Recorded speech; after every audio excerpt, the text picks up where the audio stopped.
Jesus, no silêncio da prece, teus irmãos por ti pedem paz, para aliviar um pouco as aflições.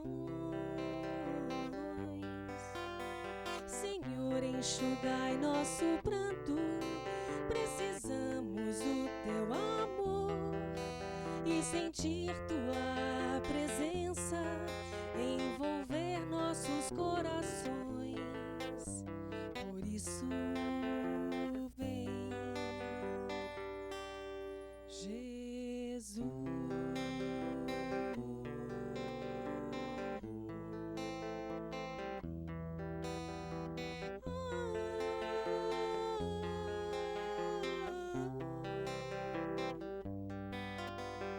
Jesus, no silêncio da prece, teus irmãos por ti pedem paz, para aliviar um pouco as aflições. Senhor, enxugai nosso pranto, precisamos do teu amor e sentir tua presença envolver nossos corações. Por isso vem, Jesus, e ir ao teu encontro. Queremos te seguir e afastar o mal da terra, acabar de vez com a guerra e caminharmos juntos uma luz. E ir ao teu encontro, queremos te seguir e acabar de vez com a guerra e afastar de vez com a guerra e caminharmos juntos uma luz.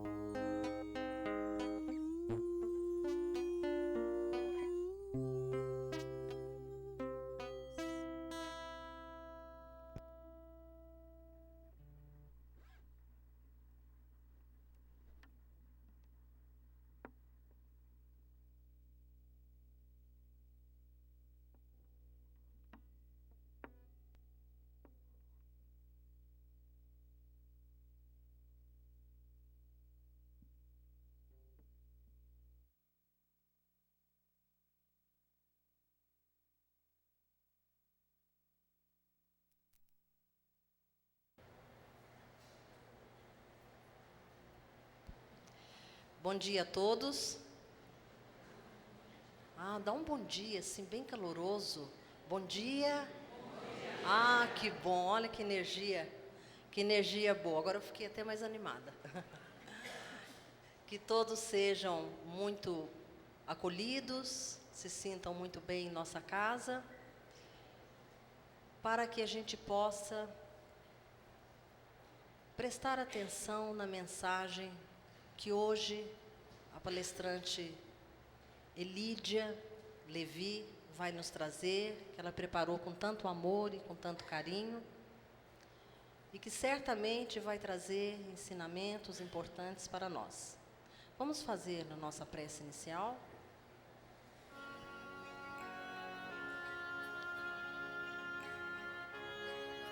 Deus nosso Pai, de amor e bondade, mais uma vez nos reunimos em Teu nome. Obrigado pela oportunidade de estarmos aqui,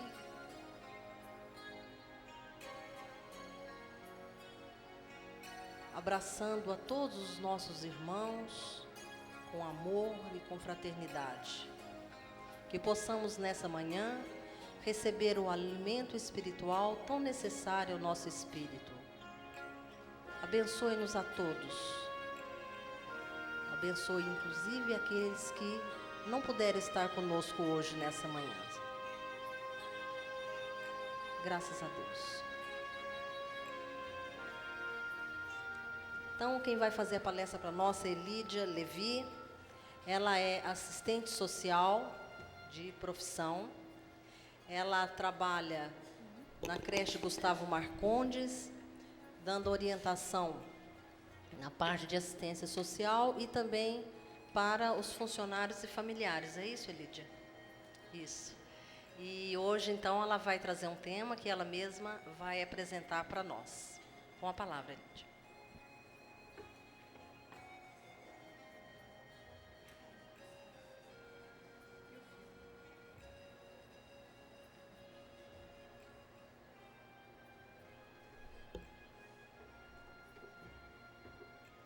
Bom dia para vocês.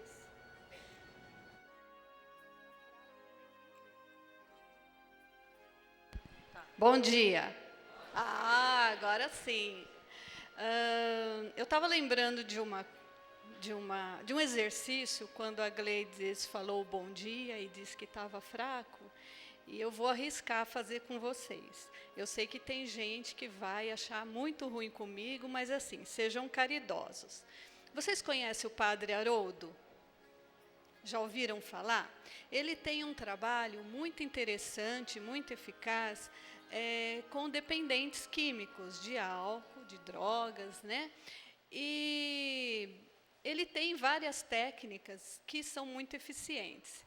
E uma vez eu estava assistindo um trabalho, uma palestra dele, e tinha alguns jovens também, e ele fez um exercício, isso deve estar fazendo uns 25 anos, e eu guardo esse exercício até hoje, de vez em quando a gente faz lá no curso de iniciação, tá? Então, quando a gente cumprimenta alguém, nós falamos o quê? Ah, como é que você está? Não é assim? Mas, na verdade, a gente nem escuta o que a pessoa está falando, né? Oi, tudo bem? Mas não importa se está ou não. É um ritual, né? Mas ele ensinou nós respondermos isso, quando somos questionados, de uma maneira muito positiva. E eu acho que pode ser muito legal. Quando nós perguntamos, ou aliás, quando nós somos questionados, como vai você?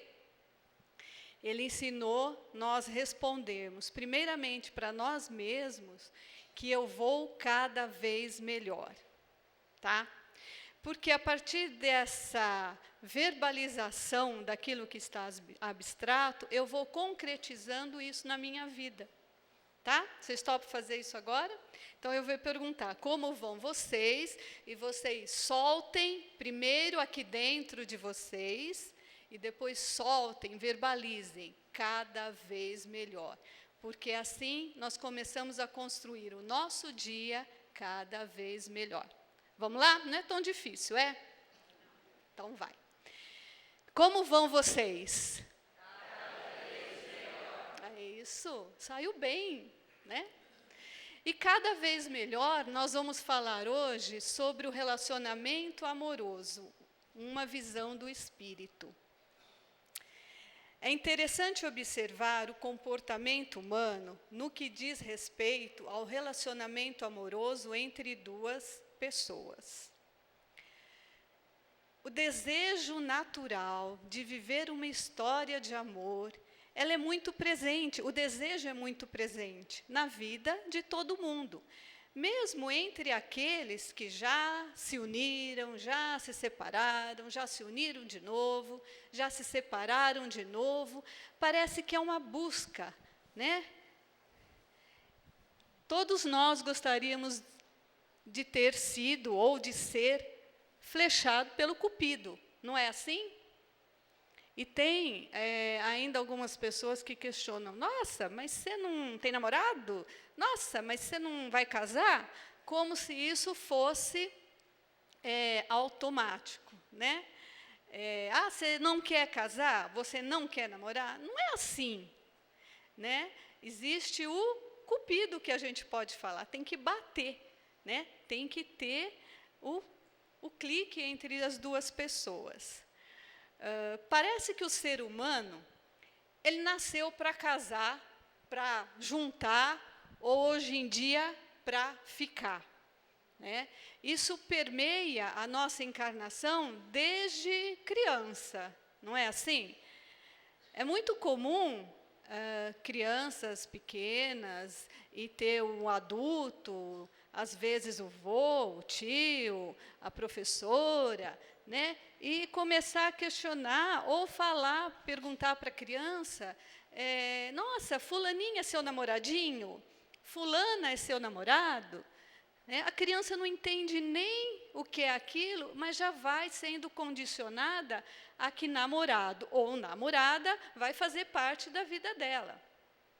E aí eu abro um parênteses, né, para colocar que muitos autores, tantos pedagogos como psicólogos, chamam atenção para esse fato, e eu concordo plenamente. Criança é para ter amigos e não para ter namorado. Então, parece uma coisa assim, meio cultural, mas nós temos que prestar atenção na nossa cultura. O que eu estou fazendo com a criança? Eu estou desencadeando nela um processo que é precoce. Então, fulaninho é seu namoradinho?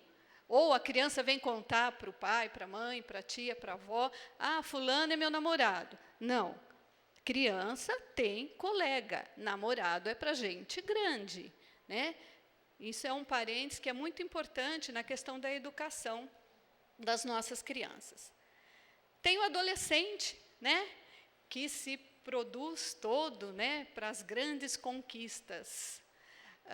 Se produz em todos os sentidos, e para a busca do príncipe encantado ou até mesmo da princesa encantada.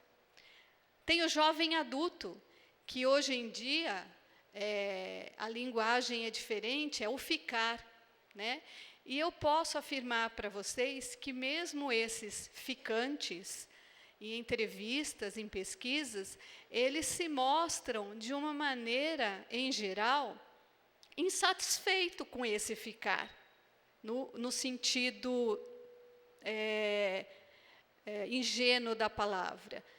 Eles buscam, sim, relacionamentos estáveis. E aí fica o homem achando que a mulher é muito atirada e a mulher achando que o homem não quer nada com nada. E quando você vai conversar com cada um separadamente, o que eles trazem? Eles trazem que esse momento do ficar não tem muito a ver, não está satisfazendo. Então, provavelmente, nós estamos num momento de transição, que também não dá para prever quanto tempo vai demorar essa transição. Mas há um questionamento sobre o ficar, porque o ficar é o sensorial, é a pele. Não é isso que o ser humano busca. Por mais moderno que o jovem queira parecer, não é isso que ele está buscando. Tem um adulto que ele já quer uma estabilidade familiar, ele quer constituir uma família. O idoso, que hoje em dia, as matérias, as pesquisas, mostram quanto é importante a relação afetiva entre o idoso, independente de serem viúvos, solteiros, ou até mesmo entre os casados, ou aqueles que vivem em comum. A afetividade, ela é inata ao ser humano, e ela é importantíssima para o desenvolvimento da própria espiritualidade. Bom, assim sendo, nós podemos pensar que há uma necessidade humana muito grande, legítima e natural, que é a busca da felicidade. Todos nós aqui buscamos a felicidade. É o nosso objetivo de vida. Todos nós desejamos ser felizes. E nós podemos dizer que essa é a herança do nosso Pai. Se nós temos uma herança de Deus, do nosso Pai, é a felicidade. E a necessidade de amar e ser amado é presente em qualquer criatura humana, em qualquer ser encarnado. Nós temos essa necessidade. E não adianta fugirmos dela. E não adianta querermos ser diferente. Eu vivo muito bem sozinha. Até vive, tá? Mas essa necessidade é legítima e não tem nenhum problema. Não é demérito nenhum ter o desejo de amar e ser amado. ao nosso desejo, né? De estar sempre de mão dadas e de ter um companheiro. Mas está ruim, né, a figura, dá para ver? Mais ou menos. Viver a dois acaba sendo um desafio diário. O desafio de saber relacionar-se. Mesmo se tratando de uma relação a dois, saudável, prazerosa, alimentadora dos nossos corações, é um desafio viver a dois. E eu acredito que um dos maiores desafios da humanidade, do ser, do espírito enquanto encarnado, é saber relacionar-se com o outro. Não é? Vocês concordam? É. Porque se a gente aprender a relacionar com aquele que está próximo, ou até não próximo, a gente vive bem. Mas não é fácil. Por quê? A gente tem que saber falar. Tem as pessoas que guardam e não falam nada. Tem outras que fala e depois tem que correr atrás do prejuízo. Então, saber falar é uma arte, é sabedoria. E isso tem que permear a nossa existência. Nós temos que falar, sim, na hora certa, com a pessoa certa e de maneira certa. Quando isso fica meio atrapalhado, nós acabamos machucando as pessoas. Não é assim? Muitas vezes a gente fala, mas eu estava nervosa, não era isso que eu queria falar. Ou melhor, era isso, mas não desse jeito. Eu não precisava ter falado desse jeito. Ou outras vezes, nós somos as vítimas e reclamamos. Nossa, mas ele não precisava ter falado assim comigo. Era só ter explicado daquele outro jeito. Então, é um desafio também. E é a conquista da sabedoria, saber usar o verbo. Não falar também não é nada saudável. Porque se eu não falo, o outro não sabe. Então, muitas vezes, a pessoa que parece de bem com a vida, não contesta nada, não mostra se está contente ou não fala o que está sentindo, nem sempre isso é saudável. De alguma maneira, ela vai acumulando tensões, e tem aí as doenças psicossomáticas que estão cada vez mais em evidência, e ela não manifesta aquilo que está dentro dela. Então, isso deveria ser um lembrete de geladeira, sabe, que a gente cola na geladeira? Se eu não falo, o outro não sabe. E não adivinha. Tá? Nós não somos tão transparentes do jeito que muitas vezes pensamos. A gente fala assim, nossa, mas eu falo tanto da minha vida, eu falo tudo. Todo mundo sabe o que acontece na minha vida, o que eu sinto? Não, não é bem assim. Lá no fundo, só pertence a cada um. Então, nós não somos transparentes. Então, se eu não falo, o outro não sabe.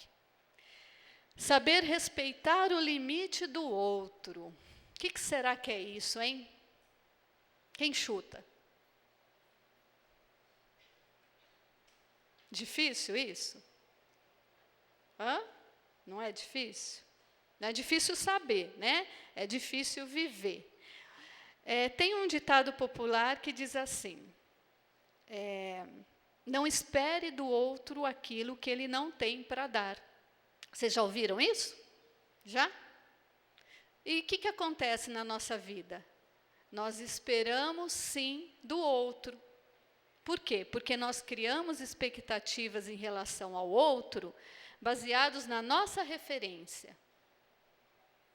Mas não está vendo que o certo é isso? Não sei se ele está vendo. Ele é ele, eu acho que isso é certo, mas será que ele acha? Eu não sei. E aí eu me frustro em relação à pessoa. Eu conheci conversando com uma pessoa uma vez, um senhor de meia idade, ele estava contando que ele tinha recebido uns parentes na casa dele num final de semana emendado com feriado. Era um irmão que mora próximo aqui de Campinas, numa cidade próxima. E fazia muito tempo que ele não via esse irmão e que o irmão não passava, assim, alguns dias com ele. E veio o irmão, a esposa, 2 filhos, e foram 3 dias. E foi muito legal, ele estava muito contente com a visita do irmão, porque houve a reaproximação do afeto, não só do fato de ser visitado pelo irmão, mas houve o resgate daquele afeto que existia entre eles. Mas aí ele estava encasquetado, alguma coisa não estava boa naquela história. Por quê? O irmão foi embora para casa, né? Despediu, agradeceu, e esse senhor, ele estava assim, meio bravo, né? E conversando com ele, procurando entender o que ele estava sentindo, ele falou assim, que quando ele vai na casa de alguém, principalmente para dormir, para passar uns dias, quando ele chega em Campinas, na sua residência, o que ele faz? Ele liga para a pessoa qual ele foi visitar e fala, cheguei, está tudo bem, obrigada, né? E o irmão não tinha feito aquilo, então ele estava bravo com o irmão, né? E eu falei, mas teve algum desentendimento, né? Não, não teve. Eu falei, falaram alguma coisa que mexeu com alguém? Também não. Eu falei, eles fizeram muita bagunça, né? Porque às vezes vem gente em casa que faz uma bagunça danada e aí depois demora para pôr em ordem. Não, não fizeram bagunça nenhuma. Comeram muito? Desfalcaram a despensa? Não. Mas o que é? Aí ele falou que, poxa vida, ele devia ter me ligado para falar que tinha chegado e estava tudo bem e agradecer a estadia. E aí, conversando, a gente pôde perceber que esse era o comportamento dele. Então, a referência que ele tinha era dele, ele achava isso, era certo para ele. Não significa que o outro também tem que pensar desse jeito. Então, muitas vezes, nós criamos expectativas em relação ao outro, mas é nossa, é eu que sou assim. Não tem nenhum problema o outro ser diferente. Eu tenho que respeitar isso daí, né? Muitas vezes também eu acabo me exaltando com alguém, não é? É ou não? É só eu que faço isso? Vocês fazem também? Né? Quando a gente vê, já falou, né? E assim, falou no calor das emoções, chutou o balde, como dizem. E aí nós sentimos uma necessidade tão grande de que aquela pessoa entenda que, na verdade, eu não estava querendo machucá-la, eu não estava querendo brigar, mas eu não estava bem comigo mesmo naquele momento. Eu não soube falar. Não é assim?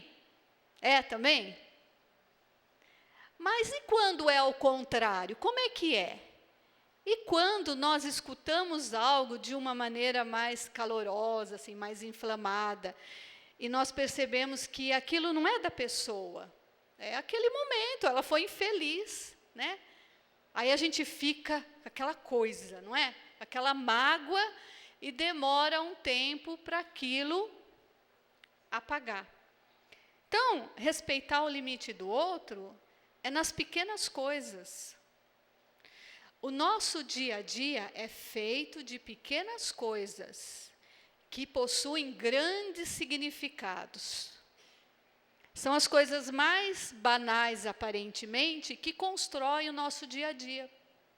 E é isso que nós temos que cuidar, de uma maneira muito carinhosa. Saber enxergar o outro como espírito. Nós aqui estamos numa casa espírita, com simpatizantes, com pessoas que estão procurando conhecer a doutrina, com pessoas que já conhecem. E como é que é essa história lá no nosso dia a dia? Eu sempre coloco que a doutrina espírita, ela tem que fazer parte da nossa vida nas pequenas coisas. Não adianta eu acreditar em reencarnação, em comunicação com os espíritos, imortalidade da alma, né? Ler os livros, mas e aí? Cadê a doutrina lá no meu dia a dia? Como é que é isso? Volto a falar, são nas pequenas coisas. E enxergar o outro como um espírito é algo que tem que fazer parte da nossa existência. Aquela outra pessoa que está comigo, independente de ser marido, namorado, ficante, sei lá o quê, é um espírito. Como é que eu estou vendo ele?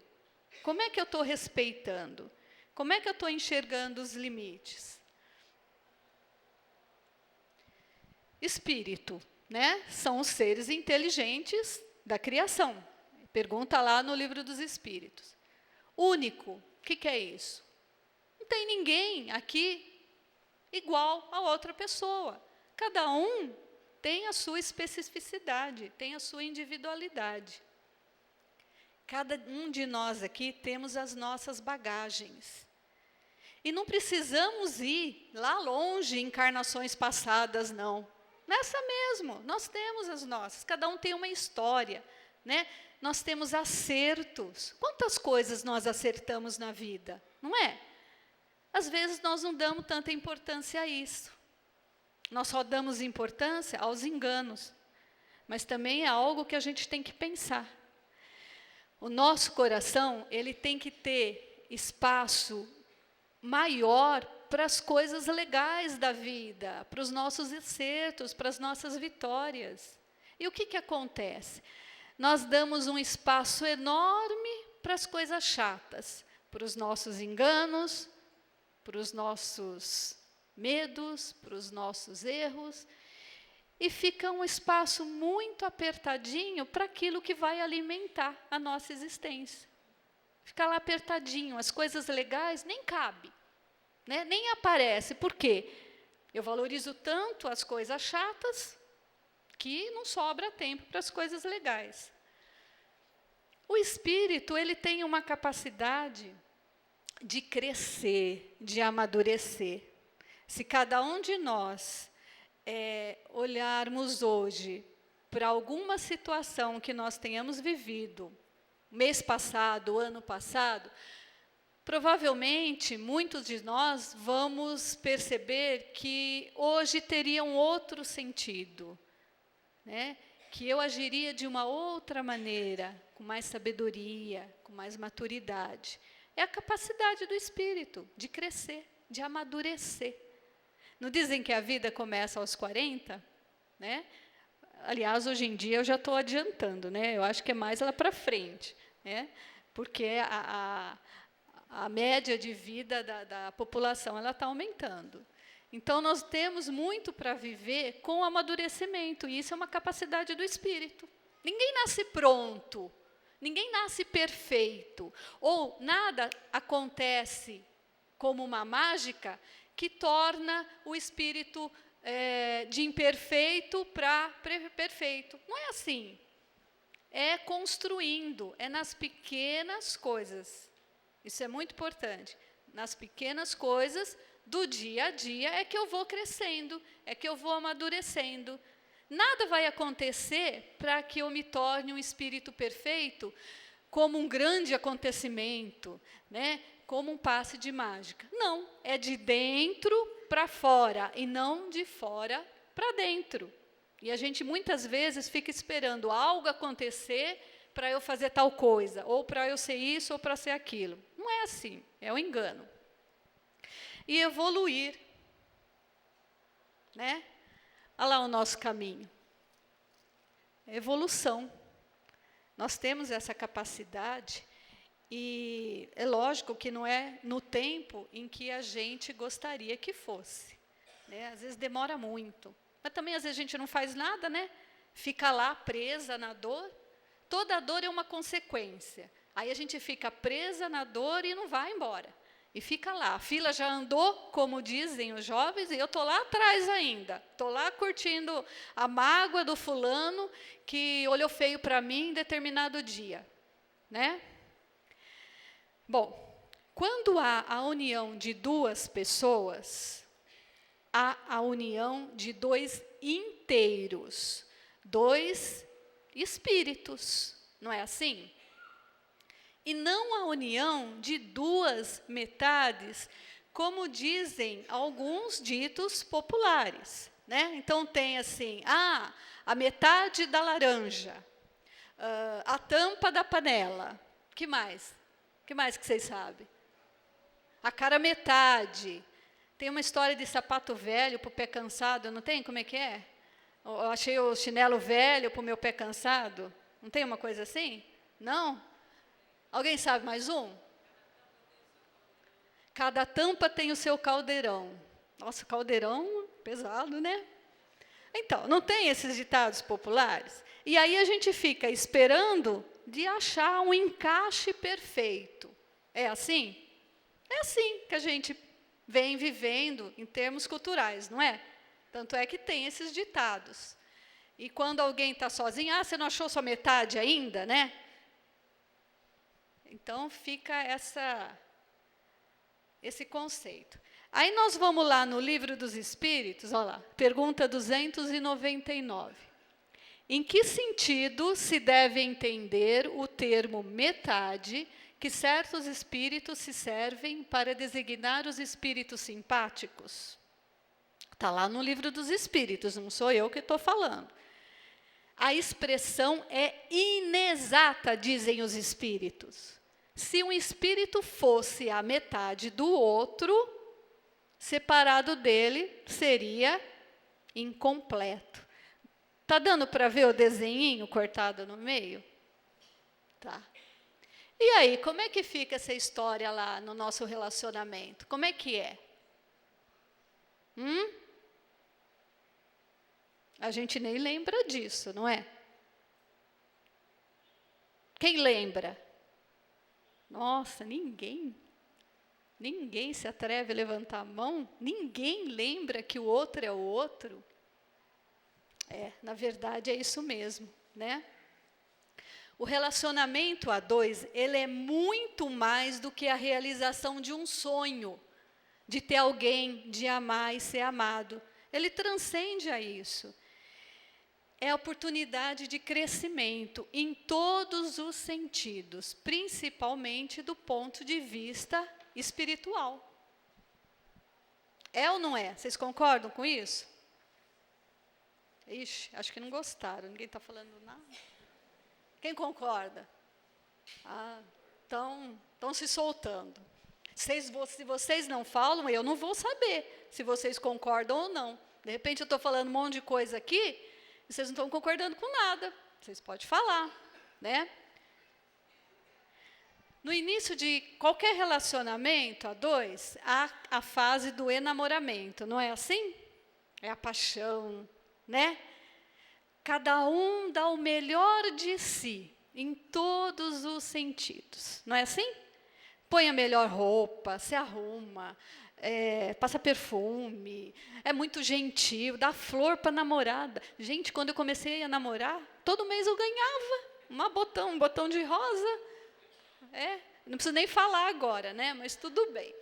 Então, é aquela troca de gentileza, é o cuidado com o outro, cada um dá o melhor de si.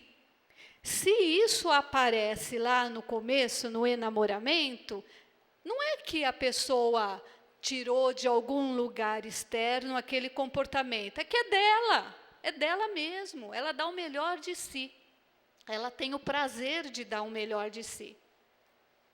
E aí o que vai acontecendo? O que vocês acham? O que acontece depois? Vai esfriando, e aí a gente dá o melhor de si, mas começa a aparecer o quê também? O pior, né? Começa a aparecer os dois, o melhor e o pior. Por quê? Porque nós somos assim. Nós não somos todos, né, 100% que consegue manter aquele padrão de comportamento, dando o melhor de si. Nós somos aquilo que somos. Mas, como eu já falei aqui atrás, o que acontece? Nós criamos expectativas em relação ao outro, né? E acaba, assim, acontecendo a frustração. Não é assim? Se ele gostasse de mim, ele não fazia isso. Não é assim que a gente fala? Se ele me amasse, ele não faria isso. Por que não faria? Não faria nada. Essa idealização do relacionamento humano, a dois, né, relacionamento amoroso, ela é muito natural. Nós idealizamos, sim, a pessoa com quem nós estamos. Só que, como dizem, tem que cair a ficha, né? Espera aí, eu estou vivendo com aquilo que eu idealizei ou com aquilo que realmente a pessoa é? Porque se eu ficar me relacionando com aquilo que eu idealizei, eu vou ficar muito frustrada, muito mais tempo do que o necessário, né? E aí, a gente acaba vivendo uma relação, vivendo muito tempo da relação, de uma maneira chata. Não com aquela coisa prazerosa, não com aquilo que eu gostaria de viver, com o amar e o ser amado. Eu deixo isso lá debaixo da gaveta e fico vivendo com as minhas frustrações. Eu fico muito tempo decepcionada, muito tempo frustrada. E aí também tem aquela história, né? Quando casar, ele muda. Não, com o tempo eu dou um jeitinho, você vai ver, eu boto ele na linha. Né? Deixa eu te namorar mais um pouco, você vai ver se ela muda ou não. Vocês conhecem isso daí? Já viram esse filme? Né? Não é assim que funciona? E aí, o que acontece? Alguém muda alguém? Ninguém muda ninguém. É ilusão. É uma grande bobagem ter a pretensão de mudar o outro. Cada um cresce dentro daquilo que é. Isso sim. Nós temos essa capacidade. Nós não vimos lá atrás? Capacidade do espírito de amadurecer, de crescer, de evoluir.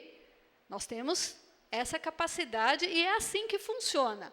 Uns mais rápidos, outros menos, né?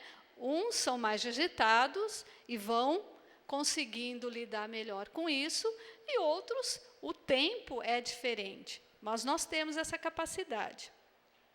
Mas ter a pretensão de botar o outro na linha, de mudar, é muito difícil. Tá? E aí, o que acontece? Frustração, que ocupa um espaço grande da relação amorosa. Então, nós temos que prestar atenção, tá? Porque se eu entendo o meu companheiro, minha companheira, como um espírito, se eu tenho essa visão, eu vou estar respeitando a individualidade dele, eu vou estar respeitando os limites dele e vou estar respeitando a capacidade e o tempo dele de crescer.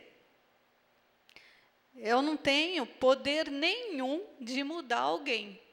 Eu posso, sim, estar do lado, conversando, mostrando, né? Falando o que eu fico chateada, que comportamento dele ou dela eu fico irritado. Isso sim. Agora, ter a pretensão de mudar, quando casar muda, deixa ele namorar uns 3 meses para ver, balela. Vamos pensar com carinho nessa história. Que mais? Vamos lá. E isso daí representa, né? O outro tentando fazer a cabeça. Olha lá, um tentando fazer a cabeça do outro lá. O que será? Acho que ele não quer que ela faça alguma coisa, não é assim?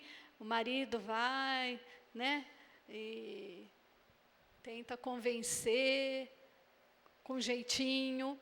E aí, gente, não tem problema nenhum você viver com o outro e, de repente, num determinado momento, poder falar assim, ó, eu não gosto quando você faz isso me machuca, ou eu me sinto constrangido, ou eu me sinto envergonhado, ou eu me sinto infeliz.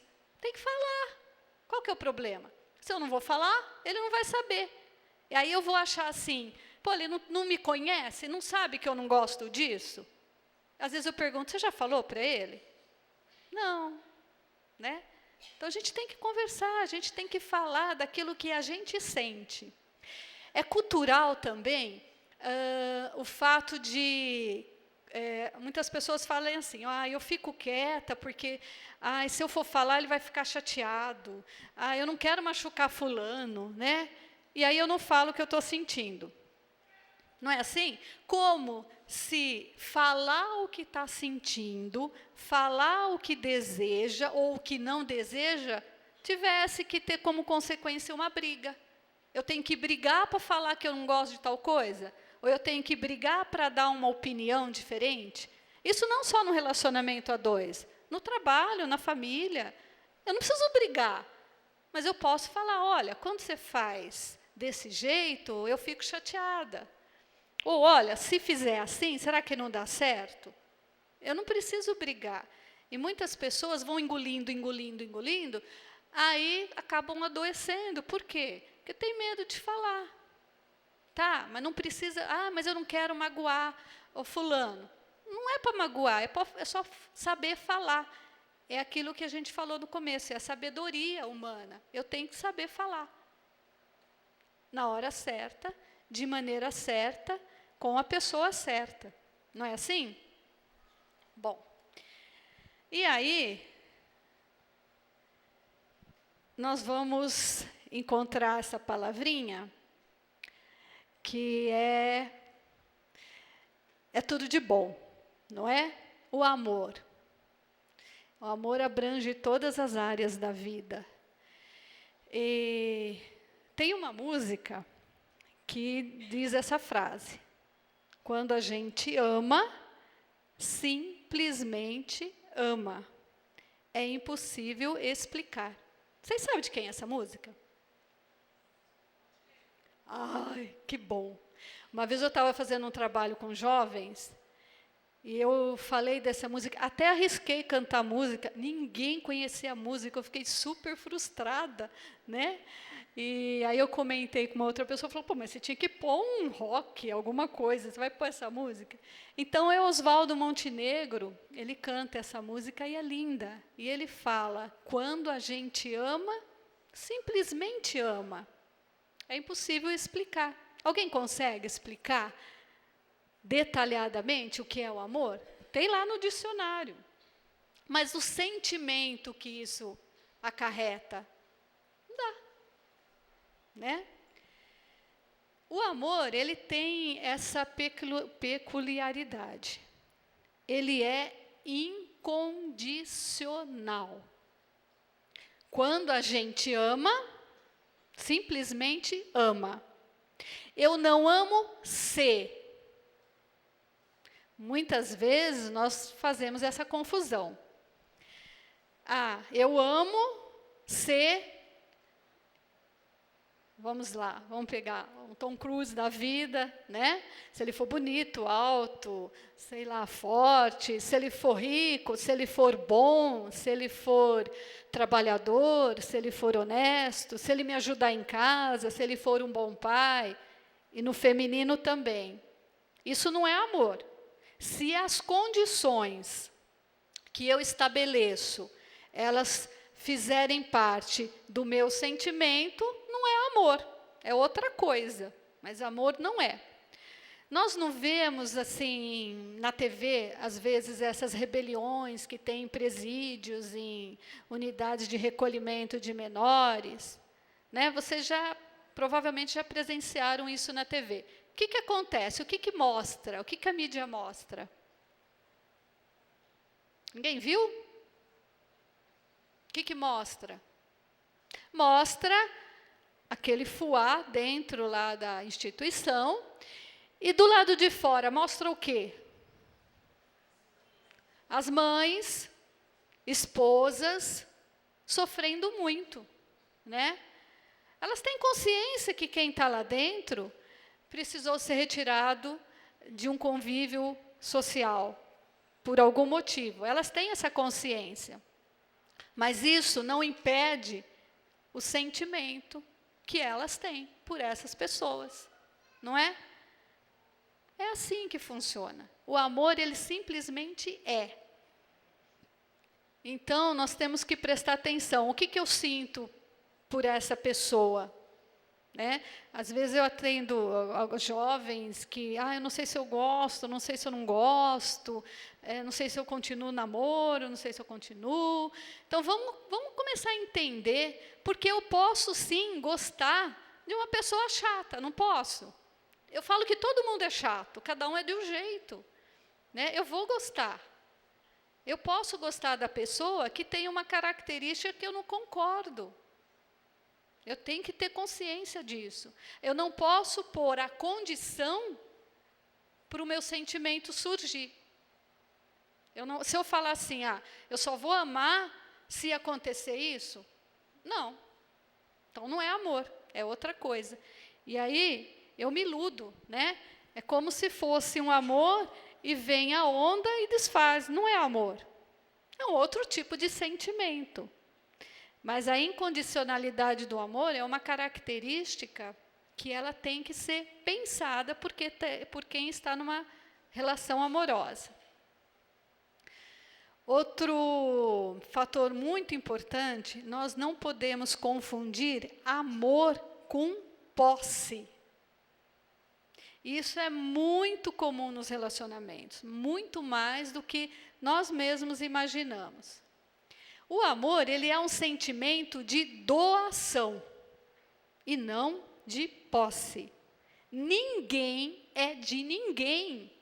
Cada um é um espírito criado por Deus, com sua individualidade, com a sua bagagem, com as suas características, e está naquele momento, naquela encarnação, se relacionando amorosamente com um outro espírito. Ninguém é de ninguém. E isso é muito comum nos relacionamentos e, assim, atrapalha muito, emperra.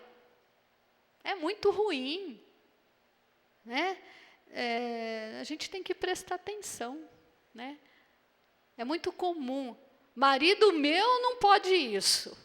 Mulher minha não sei o quê. O que é isso? O que é isso? Né? Como dizem, a fila já andou, estou lá atrás ainda. Que marido meu, mulher minha, não tem isso. Né? Eu posso, sim, falar, olha, por exemplo, sei lá, mulher minha, já é um caso real, mulher minha não usa batom vermelho. Gente, o que é isso? Né? Agora, eu posso falar, olha, fulana, eu não gosto que você use o batom, acho que não fica bem em você, acho que chama muita atenção. Eu posso falar, não posso? Né? Eu posso falar, olha, eu acho que o batom vermelho não fica legal. Ou assim, você fica muito chamativa e eu me sinto incomodado das pessoas estarem olhando para você. Eu posso falar isso. Agora, mulher minha não usa batom vermelho?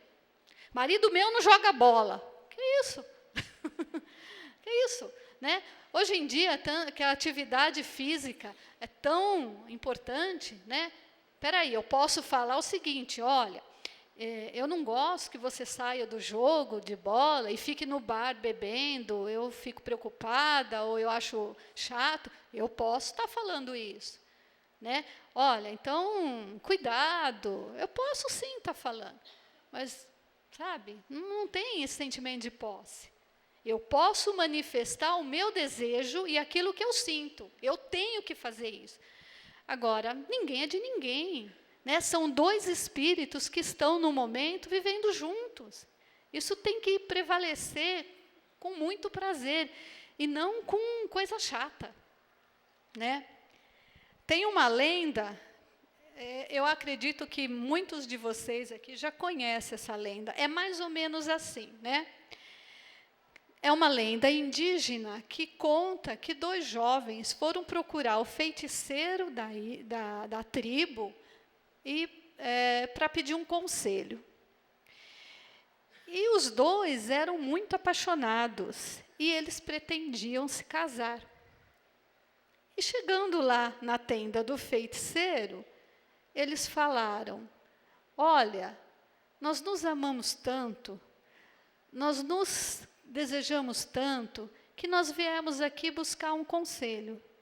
Nós vamos casar e gostaríamos que essa união fosse trazer uma cumplicidade para nós dois durante a vida toda, que nós sejamos juntos para sempre.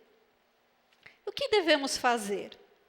Aí o velho, emocionado com aquele sentimento que trazia aquelas duas criaturas, pensou e olhou para o jovem, para ele, e falou assim: olha, sobe lá naquela montanha ao norte e traga o falcão mais vigoroso que você achar, mas traga-o com vida. E a você, olhou para ela, tem um monte ao leste da tribo, e suba até lá e traga a águia mais brava que você conseguir encontrar, com vida. E os dois saíram para cumprir a tarefa.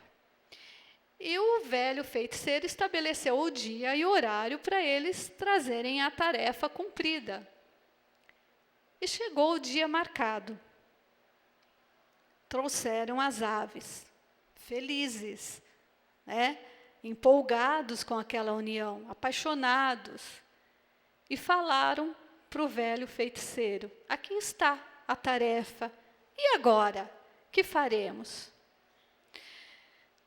O feiticeiro olhou para os dois e falou assim: bom, agora vocês amarrem essas duas aves com esse cordão de couro no pé, uma com a outra. E os dois amarraram. E o velho continuou: agora vocês soltem as aves para que elas voem. E os dois soltaram. E o que aconteceu? As aves tentaram voar. Elas ficaram muito agitadas, porque não conseguia. E não demorou muito para elas começarem a se machucarem uma a outra. Para elas sentirem o desconforto daquele momento. E aí, o velho feiticeiro, olhando para os dois, os dois também estavam preocupados com aquela situação, e ele chamou a atenção deles e falou o seguinte, jamais esqueçam o que estão vendo. Esse é o meu conselho. Se estiverem amarrados um ao outro, ainda que por amor, não só viverão arrastando-se, como também, cedo ou tarde, começarão a machucar um ao outro. É o que estava acontecendo. Se quiserem que o amor perdure, voem juntos, mas jamais amarrados. Essa lenda é muito interessante. E ela é muito mais profunda do que parece, do que simplesmente uma história. Os nossos relacionamentos, de um ponto de vista da cultura, muitas vezes trazem esse sentimento de um estar amarrado ao outro. E isso não é nada saudável, não é nada produtivo, não leva a um crescimento do próprio espírito. Eles têm que voarem juntos, mas não amarrados. Então, é para a gente pensar a nossa relação. O que eu estou buscando? São dois espíritos que compartilham uma existência. Então, nós temos que ter esse respeito. E é muito prazeroso, muito saudável e muito alimentador voar junto, mas não amarrado. Tá? Bom, como nós já falamos, né, a comunicação entre as pessoas, entre os casais, é muito importante. E nisso tem alguns estudiosos que trazem, olha lá, as duas aves. É assim que a gente tem que ser, juntos. Tem alguns estudiosos que falam das características da personalidade feminina e masculina. Tá? Enquanto encarnados como masculino e como feminino, existem algumas características que alguns estudiosos trazem para a gente. Existem alguns livros, né? Mulher é de Vênus, homem é de Marte, mulher é polvo, homem é não sei o quê. Não tem alguns best-sellers assim? Na verdade, são algumas características naturais, né? Não são regras, existem características femininas no masculino e vice-versa. Mas, às vezes, é importante a gente ter uma noção até para entender o nosso companheiro ou a nossa companheira. O masculino, ele é muito mais objetivo, não é? Resolve logo, ele quer resolver. E o feminino é mais detalhista. Se vocês forem perguntar para um homem, nasceu um parente lá na família, nasceu um bebê. Se o marido for contar a história, ele vai falar o quê? Nasceu, está tudo bem, né? Não tem problema nenhum. Aí você vai perguntar, quanto pesa? Vocês sabem falar? Não. Tem cabelo? Não, não sabe. Né? Foi cesárea? Foi parto normal? O masculino, eles não vão se ater a detalhes. Agora, pergunta para uma mulher. Vai saber tudo, se foi cesárea, parto normal, se tem cabelo, se não tem, se parece com o pai, se parece com a mãe, se nasceu inchada, se está com cara de joelho, se não está. É da natureza feminina. Né? A mulher é mais afetiva, o homem é mais racional. A mulher chora, não é? Chora porque está cansada, chora porque está triste, chora porque, sei lá, por tudo chora, não é assim? Você chora também? Eu também, choro por qualquer coisa. E aí? E o homem? O homem não sabe o que faz com o choro. Certo ou errado, mulheres? Certo. Por quê? A natureza masculina, ele tem que resolver. Está chorando, deixa eu ver o que dá para fazer.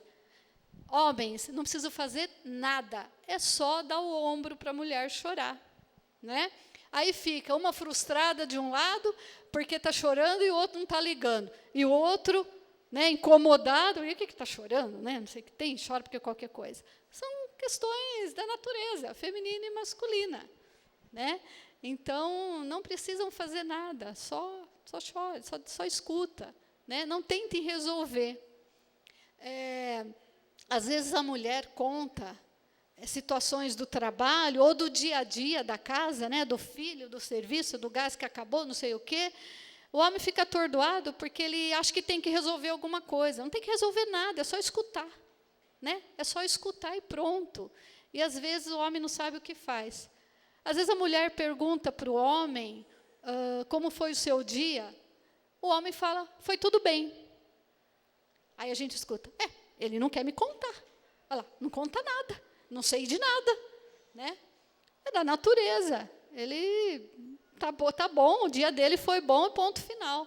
Então, são características que a gente, às vezes, tem que prestar atenção para entender o nosso relacionamento. Né?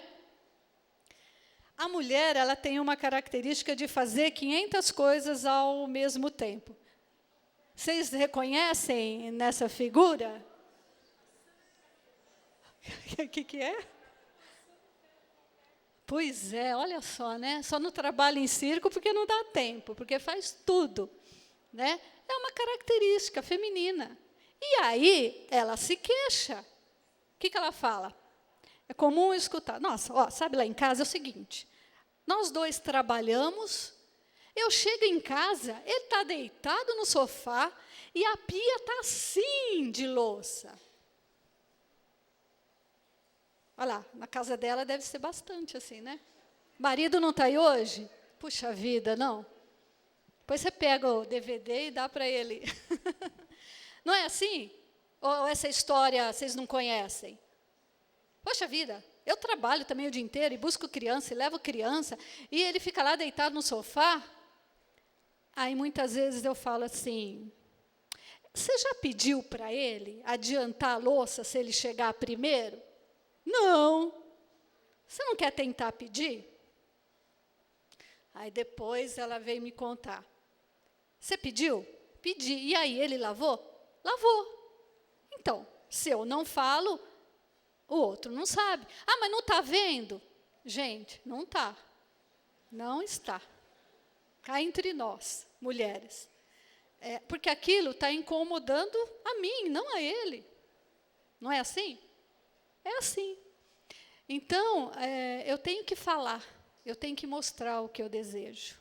Tá bom? E, olha lá, olha que gracinha. Feliz da vida. Depois você mostra essa foto para ele. Olha lá. Vocês estão percebendo o sorriso, né? Olha lá. Ou assim, olha a cara de felicidade dos dois. Né? Já quebraram o pau, estão lá os dois, um sem olhar para o outro, lavando a louça. Então, são situações que vai acontecendo dentro do casamento. Pena que está acabando o horário, que eu tinha me extrapolei aqui. Rubem Alves, vocês conhecem? Né? Um escritor campineiro, um psicanalista muito renomado. E ele tem uma crônica que talvez vocês também já tenham visto, do casamento frescobol e do casamento tênis. Alguém conhece? Né? Então, são situações diferentes. Que no tênis, o jogo do tênis, um tem a intenção de machucar o outro, de ferrar o outro, né? Que o outro perca. E muitas vezes a gente tem esse casamento. Né? Eu fico esperando a oportunidade do outro dar uma escorregadinha para eu ir lá e apontar. Né? Parece que eu quero dar uma cortada no outro. E, olha lá, né? Eu tenho a intenção. É um casamento, eu vivo junto. Não existe jogo de tênis com um só, é uma união. Mas a minha intenção é outra. Né? Olha lá. Não só com tênis, como parece uma frigideira também. Né? Tem muitos casamentos que se alimentam disso. E o frescobol é aquele jogo onde, para o jogo funcionar, eu tenho que dar a melhor bola, eu tenho que jogar com muito carinho para o outro me retornar de uma maneira muito agradável. E também é uma coisa para a gente pensar como é que está a nossa relação. Tá? Será que eu estou dando o melhor agora? Ou foi só lá atrás? Só quando eu me apaixonei? O que eu estou dando de mim na minha relação com o outro? Se eu dei o melhor, é porque eu tenho dentro de mim. Eu não tenho fora. Está lá dentro. Talvez esteja na hora de resgatar esse melhor. Né? O cuidado com o outro, a gentileza, as pequenas coisas do dia a dia, é isso que vai alimentar o relacionamento.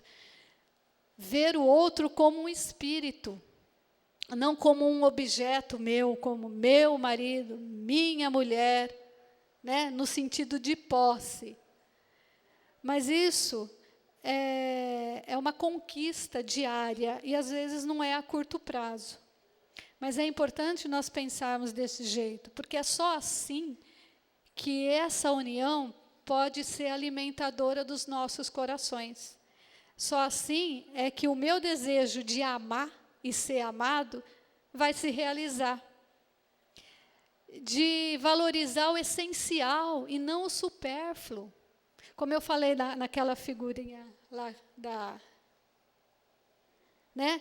A mulher, ela tem a capacidade, né, vamos dizer assim, de fazer tudo. Aí, quando ela pede para o companheiro, então, se você chegar mais cedo, você pode arrumar a cozinha? Tá, ele vai lá e arruma. Aí, ela vem lá, mas a pia ficou suja, o ralinho está entupido, né? A louça está mal lavada. Por quê? Ela faria diferente. mas o outro é o outro, né? Então, você quer acabar a pia do outro jeito? Vai lá e acaba, né? Parece coisas assim tão pequenas, mas é isso que faz uma relação sobreviver. São as pequenas coisas, não são as grandes. É a pasta que ficou destampada, é a toalha em cima da cama. Tem muito casamento que acaba por isso, né? A mãe dele não ensinou ele a tampar a pasta lá no banheiro. Às vezes não ensinou mesmo, ou ensinou, ele ainda não aprendeu, né? Mas isso é essencial ou é supérfluo na minha relação? Eu que vou ter que decidir. O que eu vou eleger, o que eu vou me desgastar e o que eu não preciso me desgastar. O que vai preencher o meu coração com as coisas legais e o espaço que eu estou dando para as coisas chatas. Tá bom? Bom, acabou o tempo, né? Espero que seja um momento da gente pensar, porque tudo isso só vai trazer um resultado, que a gente ser feliz, principalmente com aquele que a gente ama. Ama, não ama, sei. Obrigada. Derramarem por toda parte a paz, a esperança e a fé. Deus, dai-nos a ajuda necessária para o nosso dia a dia, o companheirismo, os colegas de trabalho, de escola, que possam se relacionar melhor conosco e nós com eles também. Dai-nos a paz nesse dia, meu Pai, que assim seja. No próximo domingo, quem vai falar para nós é Maria Xavier, lá de São Paulo.